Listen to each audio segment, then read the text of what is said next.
It's hard to ignore a game with a title like Drunken Robot Pornography, despite the fact that catchy handle tells you absolutely nothing about the game itself. A more accurate name for the game might have been First-Person Boss Killer in Bullet Hell Mania, as that better summarizes an experience where you enter various arena-like levels to either kill bosses, get enough points, or get enough points in order to then kill the boss. Assisting you in this fight are a variety of weapon power-ups, while your character's jetpack and a generous smattering of launch pads helps you stay mobile and avoid the waves of enemies and projectiles descending upon you at all times.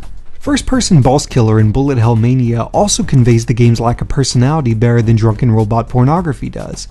While DRP does try to crack jokes fairly often, most all of them fall flat due to a mix of bad writing, lazy delivery, and extreme repetition. Sully Gillette here with the Boston Sky Clarion. Your bar was torched to cinders and I want the scoop.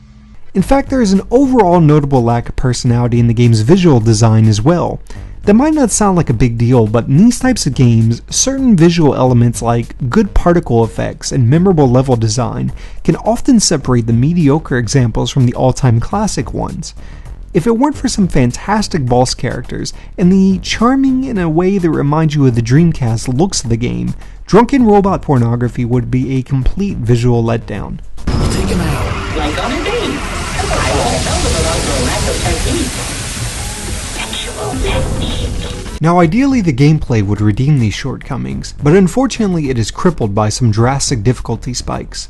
Drunken Robot Pornography is either incredibly easy or ridiculously difficult, with very little middle ground to be found. Usually difficulty is an asset in these games, but the problem here is that the challenge is derived from the first-person perspective's inability to effectively keep up with the various dangers the game throws at you. Despite the attempts of a meager radar system, at all times you are essentially blind to 3/4 of the damage coming your way, making victory more of a combination of guesswork and luck than actual skill.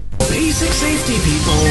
Not everyone owns a wingsuit, or jet boots, or a pet sky whale. In those moments where the difficulty is just right, it's very easy to get lost in Drunken Robot Pornography's fast-paced shoot-'em-up world.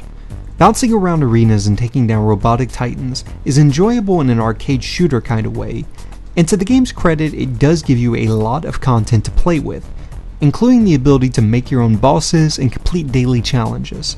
It's just a shame that those moments are few and far between thanks to some fundamental design flaws and a lack of visual enticement. The effort to make something different and worthwhile is evident here, which makes it all the more heartbreaking that the game just doesn't work. Drunken Robot Pornography might be worth your money as a play it and forget it original experience once it hits the Steam summer sale, but as it stands, the most interesting thing about the game, unfortunately, is its title. D to the R to the capital B, it stands for